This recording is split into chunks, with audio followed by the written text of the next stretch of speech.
नमस्कार दोस्तों, Indian polity की इस वीडियो में आप सभी का एक बार फिर से हार्दिक स्वागत है। साथियों, आज की इस वीडियो में हम लोग मौलिक अधिकार के बारे में पढ़ेंगे। पिछली क्लास में मौलिक अधिकार के अंतर्गत हमने समता के अधिकार के बारे में पढ़ा था। अनुच्छेद 18 तक हम लोगों ने पढ़ लिया था। आज हम लोग पढ़ेंगे स्वतंत्रता का अधिकार। क्या पढ़ेंगे साथियों? जो मौलिक अधिकार है स्वतंत्रता का अधिकार, इसके बारे में आज हम लोग पढ़ेंगे।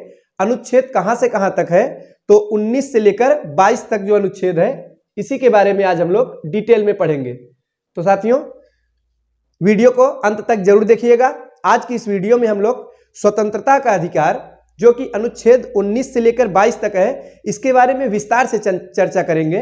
तो चलिए शुरुआत करते हैं। सबसे पहले है अनुच्छेद 19। तो साथियों, जो अनुच्छेद 19 है, यहां से परीक्षा में प्रश्न प्रायः देखने को मिलता है। बार बार यहां से प्रश्न परीक्षा में बनाया जाता है। तो क्या है?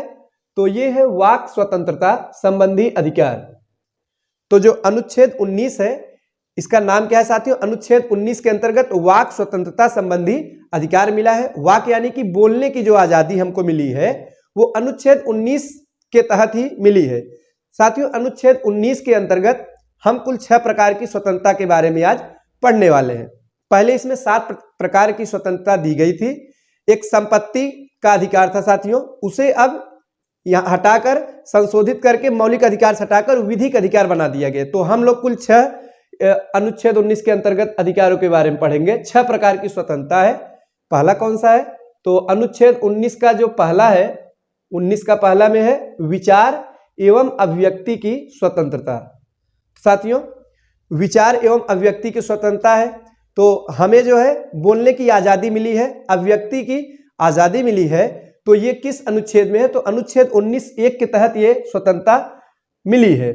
इसी के तहत जो प्रेस है, मीडिया है, इसकी जो स्वतंत्रता है भारत में, ये सब अनुच्छेद 19(1) के ही तहत है साथियों। अब हम देखेंगे अनुच्छेद 19(2) में क्या है। तो 2 में है सम्मेलन की स्वतंत्रता। 1 में तो है विचार एवं अभिव्यक्ति की आजादी है, स्वतंत्रता है, अपने विचार को व्यक्त कर सकते हैं साथियों। अपनी जो अभिव्यक्ति एक्सप्रेशन है, इसे व्यक्त करने की आजादी है। और अनुच्छेद 19(2) क्या कहता है कि व्यक्ति द्वारा सम्मेलन किया जा सकता है। सम्मेलन की आजादी, सम्मेलन की स्वतंत्रता प्रदान करता है। लेकिन किस प्रकार का सम्मेलन साथियों? तो शांतिपूर्ण एवं हथियार रहित सम्मेलन। तो ये पॉइंट है, इसके बारे में जानते रहिएगा। ऐसा नहीं है कि हथियार को लेकर आप सम्मेलन कर सकते हैं। कई सम्मेलन बुला लिए, सभा बुला लिए, वहां पर जो है हथियारों के साथ सभी इकट्ठा हुए, तो हिंसक नहीं होना चाहिए। तो किस प्रकार की स्वतंत्रता हमें अनुच्छेद 19(2) के तहत मिली है? तो सम्मेलन करने की आजादी है, स्वतंत्रता है, लेकिन वो जो सम्मेलन होगा शांतिपूर्ण ढंग से और हथियार रहित होगा, न कि हथियार सहित कि जो है राइफल, लाठी डंडा, तलवार लेके चले, ऐसा नहीं है। हथियार रहित होना चाहिए सम्मेलन और शांतिपूर्ण ढंग से। अनुच्छेद 19(3) में क्या है साथियों? तो 3 में है कि संगठन यानी कि संघ बनाने की स्वतंत्रता हमें अनुच्छेद 19(3) के तहत मिलती है। अभी तक क्या था? 19(1) में क्या था साथियों? तो 1 में था कि बोलने की आजादी, वाक एवं अभिव्यक्ति की स्वतंत्रता है साथियों। और 19(2) में क्या था कि सम्मेलन करने की आजादी है, शांतिपूर्ण और हथियार रहित। 3 में है कि संगठन बनाने की स्वतंत्रता है। संगठन, जिसे हम संघ भी कह सकते हैं, तो संघ बनाने की आजादी है साथियों। स्वतंत्रता है कि व्यक्ति द्वारा यूनियन, संघ बनाया जा सकता है, किसी विशेष रूप में जो है संघ का निर्माण किया जा सकता है। चौथा क्या है साथियों? अनुच्छेद 19(4) में है कि भारत में स्वतंत्र भ्रमण करने की स्वतंत्रता जो है अनुच्छेद 19(4) में है। स्वतंत्र भ्रमण यानी आप कहीं भी भारत में घूम सकते हैं स्वतंत्र रूप से। पहले साथियों, जब जम्मू कश्मीर में अनुच्छेद 370, धारा 370 था साथियों, तो उस समय जम्मू कश्मीर को छोड़कर भारत में कहीं भी स्वतंत्र भ्रमण करने की स्वतंत्रता थी अनुच्छेद 19(4) में। किंतु जब से 370 हटा है, अब वहां भी स्वतंत्र भ्रमण कर सकते हैं। भारत का जो नागरिक है, यानी कोई भी व्यक्ति है भारत का नागरिक है, वो जो है भारत में कहीं भी चारों ओर स्वतंत्र रूप से भ्रमण कर सकता है। तो भ्रमण करने की आजादी है, हमें स्वतंत्रता मिला है, कहीं भी घूम सकते हैं। जैसे जाते भी हैं साथियों, कहीं भी कुल्लू मनाली गर्मियों में जाते हैं, शिमला, तो कहीं भी पहाड़ी जो क्षेत्र है, आप कहीं भी भारत में स्वतंत्र रूप से चारों ओर घूम सकते हैं, अनुच्छेद 19(4) के तहत है। 5 में क्या है कि भारत में कहीं भी निवास करने की स्वतंत्रता है। मान लीजिए आप कहीं भी घूमने गए हैं, कुल्लू मनाली शिमला गए हैं, तो वहाँ पे जो है साथियों बहुत अच्छा लगा। तो आप अगर बसना चाहते हो तो बस भी सकते हैं, ऐसा नहीं है कि आप जो है अपने राज्य ही या विशेष जगह ही बसेंगे। भारत में कहीं भी निवास करने की यानी कि बस जाने की आज़ादी, स्वतंत्रता जो मिला है अनुच्छेद 19(5) के तहत हमें मिलता है। 6 में है कि व्यवसाय करने का अधिकार है। 6 में क्या है कि व्यवसाय करने का अधिकार है, जीविकोपार्जन के लिए, तो जीविका चलाने के लिए व्यवसाय करने का अधिकार। तो याद रखिएगा साथियों, ये 6 पॉइंट है। इसमें संपत्ति का अधिकार था, अब नहीं है, तो वर्तमान में 6 है, 6 में पढ़ना है। पहला क्या है, विचार एवं अभिव्यक्ति की स्वतंत्रता। दूसरा है व्यक्ति द्वारा सम्मेलन, शांतिपूर्ण ढंग से सम्मेलन किया जा सकता है। तीसरे में कि आप सभा बना सकते हैं। चौथे में है कहीं भी आप स्वतंत्र घूम सकते हैं चारों ओर। चौथा में चारों ओर भारत में आप घूम सकते हैं। घूमते घूमते अगर रहने का मन कर दिया, अच्छा लगा, तो कहीं भी आप निवास करिए। निवास अगर आप करने लगे तो निवास के बाद खाने के लिए कुछ तो चाहिए साथियों। तो जीने के लिए, जीविकोपार्जन के लिए व्यवसाय तो करना आवश्यक है, तो व्यवसाय आप जो है कर सकते हैं। ये अधिकार अनुच्छेद 19(6) में, या कोई नौकरी पेशा हो या व्यवसाय करे, बिजनेस करे, तो आपको व्यवसाय करने की आजादी है, अधिकार है अनुच्छेद 19(6) के तहत। तो ये था आर्टिकल 19 अनुच्छेद 19 साथियों, जिसके तहत हमने वाक स्वतंत्रता संबंधी अधिकार थे। कुल 6 प्रकार के अधिकार थे। 6 के बारे में हमने जाना, विस्तार से चर्चा किया। अब हम बढ़ते हैं अगले अनुच्छेद, यानी कि अनुच्छेद 19 के बाद अब अनुच्छेद 20 के बारे में हम पढ़ेंगे। अनुच्छेद 20 क्या है साथियों? तो जो अनुच्छेद 20 है यह है कि अपराधों के लिए दोष सिद्धि के संबंध में संरक्षण। तो जो अपराध यानी कि व्यक्ति द्वारा जो अपराध किए जाते हैं, अपराधी प्रवृत्ति, अपराध 2 प्रकार से होते हैं साथियों। एक तो अपराधी प्रवृत्ति का ही व्यक्ति होता है, तो वो अपराध करता रहता है। कुछ ऐसे अपराध है जो, कुछ ऐसे भी अपराध होते हैं जो गैर इरादतन होते हैं, व्यक्ति चाहता नहीं किंतु हो जाता है किसी भी कारणवश। तो इन अपराधों के लिए जो दोष सिद्धि के संबंध में संरक्षण में मिलता है, अनुच्छेद 20 के तहत व्यक्ति को प्रदान किया गया है। इसमें भी साथियों 3 प्रकार के अधिकार दिए गए हैं, संरक्षण है। आइए देखते हैं। पहला क्या है कि सजा जो है अपराध के समय के कानून के तहत दी जाएगी।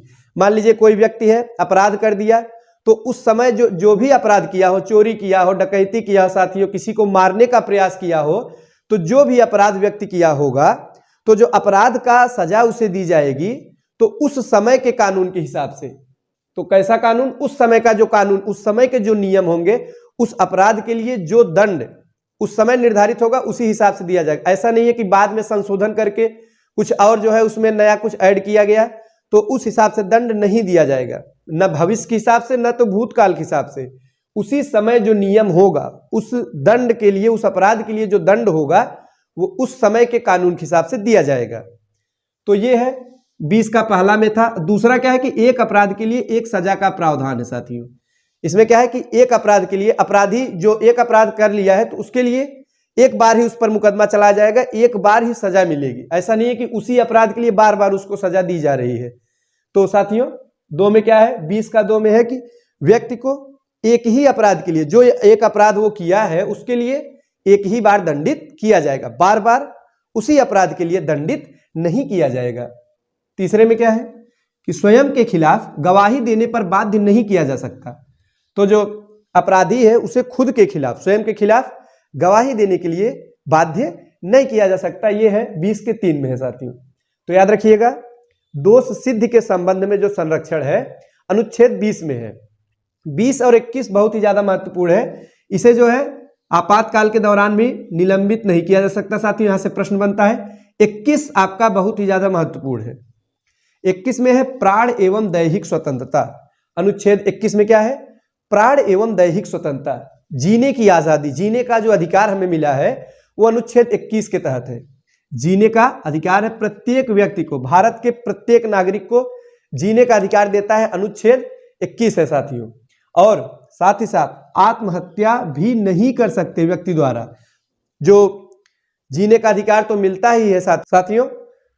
कुछ लोग जो आत्महत्या कर लेते हैं कई कारणवश, डिप्रेशन में आकर या जिस भी कारण से आत्महत्या की जाती है, तो आत्महत्या करने का भी अधिकार नहीं है। आत्महत्या भी एक गुनाह है साथियों। अगर आत्महत्या करते समय व्यक्ति किसी कारण से बच जाता है तो उसे जो है सजा होती है साथियों। तो क्योंकि यह एक अपराध की श्रेणी में आता है, तो अनुच्छेद 21 के तहत जीने का अधिकार है, प्रत्येक व्यक्ति को जीने का अधिकार है। जब जीने का अधिकार है तो क्यों आत्महत्या कर रहे हैं? इसलिए आत्महत्या करने का भी अधिकार नहीं है, नहीं कर सकते हैं। निजता का अधिकार जो प्राइवेसी का है, प्राइवेसी है साथियों, आपकी निजता का अधिकार है, वो भी अनुच्छेद 21 प्रदान करता है। तो याद रखिएगा, प्राण एवं दैहिक स्वतंत्रता, तो जीने का अधिकार है, निजता का अधिकार है। अब हम बढ़ते हैं अनुच्छेद 21 क की तरफ। साथियों, अनुच्छेद 21 में ही एक आर्टिकल ऐड हुआ है 21 क। ये क्या है? ये एक शिक्षा का अधिकार है। कभी कभी यहां से भी प्रश्न देखने को मिलता है, तो ये क्या है ये समझते हैं। तो 6 से लेकर 14 वर्ष के बच्चों के लिए निःशुल्क एवं अनिवार्य शिक्षा का प्रावधान अनुच्छेद 21 क में किया गया है कि राज्य जो है 6 से लेकर 14 वर्ष के बच्चों को निःशुल्क एवं अनिवार्य शिक्षा का प्रबंध करेगी। ये है अनुच्छेद 21 क में है। अब है अनुच्छेद 22 साथियों। 22 क्या है? गिरफ्तारी से संरक्षण प्रदान करता है। अनुच्छेद 22 के तहत गिरफ्तारी से संरक्षण के बारे में अधिकार है। आइए देखते हैं। इसके तहत भी 3 है साथियों। पहला है कि गिरफ्तार करने से पहले कारण यानी कि वारंट जो है इशू किया जाता है, कारण बताया जाता है। तो अगर कोई अपराधी है, कोई व्यक्ति अपराध कर दिया है, तो जब पुलिस द्वारा उसे गिरफ्तार किया जाता है तो उसके पहले उसे कारण बताया जाता है, वारंट इशू किया जाता है। ये है अनुच्छेद 22 है। और 24 घंटे के अंदर ही उसे न्यायालय में प्रस्तुत किए जाने का प्रावधान है। जब अपराधी को गिरफ्तार किया जाता है तो उसे 24 घंटे के अंदर अंदर न्यायालय में प्रस्तुत किया जाता है साथियों। और है कि गिरफ्तार जो व्यक्ति है उसे अपने पसंद का वकील रखने का अधिकार है। जो अपराधी है जिसे गिरफ्तार किया गया है उसे अपनी इच्छा अनुसार वकील रखने का, वकील करने का भी अधिकार मिलता है अनुच्छेद 22 के तहत। तो साथियों, ये थे अनुच्छेद 19, 20, 21 और 22 जो कि स्वतंत्रता के अधिकार के अंतर्गत आते हैं, जिसके बारे में हमने आज पढ़ा है साथियों। नेक्स्ट क्लास में हम लोग इसके आगे के अनुच्छेद के बारे में विस्तार से चर्चा करेंगे। शोषण के विरुद्ध अधिकार है, तो हम लोग नेक्स्ट क्लास में देखेंगे। आज के लिए बस इतना ही। वीडियो अच्छा लगा हो तो लाइक करिएगा। मिलते हैं अगले वीडियो में। धन्यवाद।